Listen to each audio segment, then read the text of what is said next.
tell you about it. That's all I know about it. What about the charges against Bob Kraft? He's a friend of yours. Well, it's very sad. I was very surprised to see it. He's proclaimed his innocence totally, but I'm very surprised to see it. Have you spoken with Bill Barr about the release of the Mueller report? Have you spoken to him about that? You've said nothing to him about it? I have not. Do you expect to?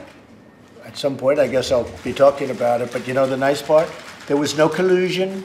There was no obstruction. There was no anything. So that's the nice part. There was no phone calls, no nothing. We have I won a race. You know why I won the race? Because I was a better candidate than she was, and had nothing to do with Russia.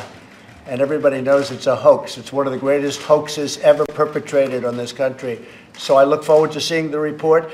If it's an honest report, it will say that. If it's not an honest report, it won't. Yeah, go ahead. Mr. President, we haven't gotten your response yet to Amazon pulling out of New York City, your home city, your home state. What is your loss to New York City?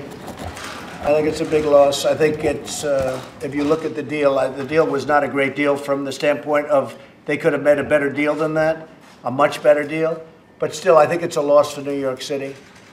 And the $3 billion wasn't a check. It was a form of taxes over a period of time that now they'll never see because, you know, they were going to take in a lot of jobs. They were going to take in a lot of taxes. So I think it's a big loss for New York City. It's the kind of thinking that our country's going to on the left, on the radical left. But ultimately, it's not good for jobs and it's not good for the economy, but I think it was a big loss for New York City. I come from New York City. I love New York City.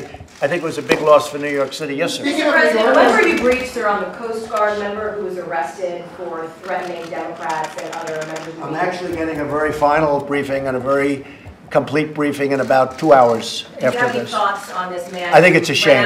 Yeah, I think it's a very sad thing when a thing like that happens, and I've expressed that, but I'm actually getting a very complete briefing in about 2 hours. Do you think that you bear any responsibility for moderating your language when it comes to that? No, I don't. I think my language is very nice.